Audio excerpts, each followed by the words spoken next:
јавноста се крена паника и бројни дилеми по самата трагедија во Кочани, односно ослободувањето од самиот пожар на токсични материи од материјата азбест. Заедно во утро сме со доктор Бојан Трајковски, кој ќе ни даде повеќе детали за тоа кои се самите штетни последици по здравјето од ослободувањето на ова материја. Доктор Трајковски, како азбестот влијае на самото човеково здравје? Пред се добро утро до вас и до вашите гледачи и би сакал да изразам искрено сочувство до семејството на загиналите во пожарот во Кочани. Гледаме на назад денови дека се случува одреден тип на, би рекол, паника помеѓу граѓаните, дека сите оние кои што не се јавиле на време на лекар, тоа треба да го направат што е можно побрзо. Јас би рекол дека апелот стои дека треба да се јават на лекар, се со цел да се санираат одредени повреди кои што се настанати за време на пожарот, меѓутоа не би можел да се согласам до крај дека тоа би требало да биде како резултат на азбестно труење. Генерално зошто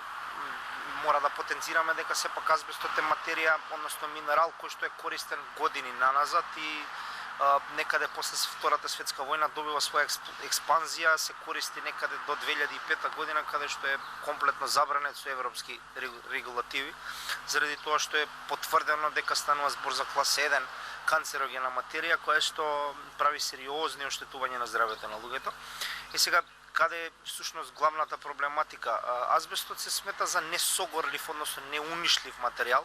па токму заради тоа и често и користен во тие керамички плочи, блокови, различни типови на цевки. До ден денешен имаме азбестни плочи и различни типови на азбестни цевки за транспортна вода, плочи како резултат на покривите кои што ги имаме голем дел од зградите во Скопје, па и веројатно низ цела Македонија. Најверојатно случајот исти бил и со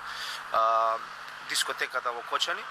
Главниот проблем со азбестот е тоа што како целосна плоча тој воопшто нема да предизвика промени на здравјето или ќе направи нешто минимално на долгорочен временски период. Главната проблематика е кога ќе дојде до негово ронење, дробење, кршење, сите тие азбестни влакна кои што се ослободуваат, поврзани со одреден тип на, дали тоа ќе биде вода, пареа, во овој случај пожар,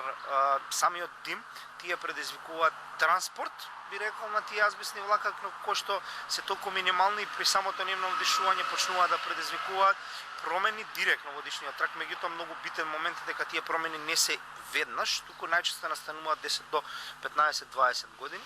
Генерално самиот азбест како азбест го имаме се уште, за жал, веројатно огромен дел и од зградите се уште го има, така да апелот секогаш и претходно стоеше да постепено почне да се прави дислокација на истиот. Велите дека се минимални шансите за да се појави некаква негативна последица од самото тоа, но што поточно значи за граѓаните кои што биле во близина на самиот пожар во Кочани? Видете, истиот ваков апел се случуваше пред 2 до 3 години кога се случи големиот пожар во Треска, тука непосредно во Скопје. Во принцип граѓаните треба да прават барем оние кои што биле најдиректно вклучени во самиот пожар, дали оние што биле во околината на пожарот или во самиот пожар, зборам за тие млади кои што биле во дискотеката, да се направат соодветни контроли, секако на пулмолог, се со цел да се види дали постои одреден тип на оштетување. Иако мислам дека е премногу рано ние да разговараме за оштетување, освен ако не станала збор за сериозно, краткорочно, експлозивно присуство до одреден тип на промени материја, дали тоа ќе биде азбестот во ситуација или оние цијаниди кои што често се спомнуваат, кои што се ослободуваат како резултат на високи температури,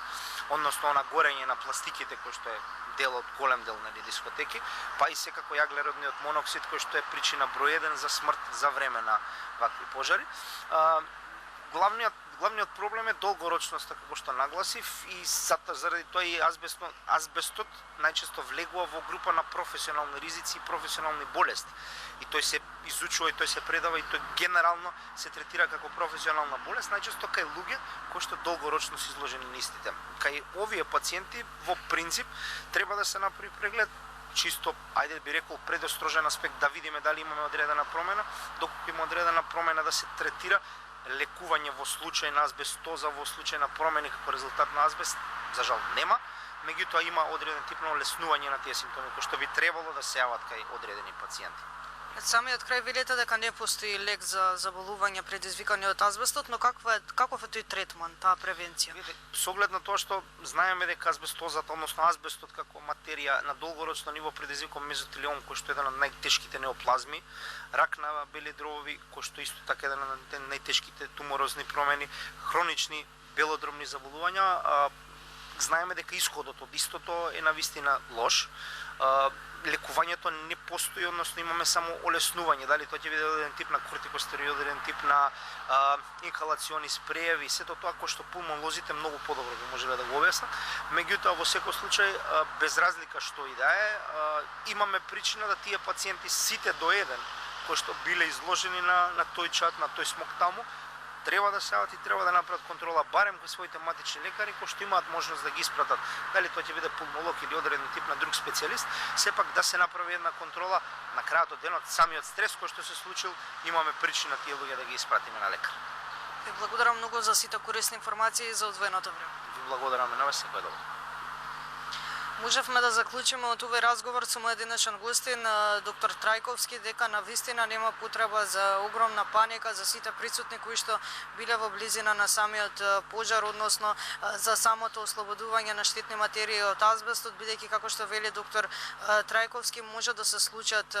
ретко, односно мали се шансите за да има навистина негативни последици по здравјето токму од оваа материја, поголеми се шансите доколку секојдневно, односно често одредена индивидуа е изложена на самата штетна материја.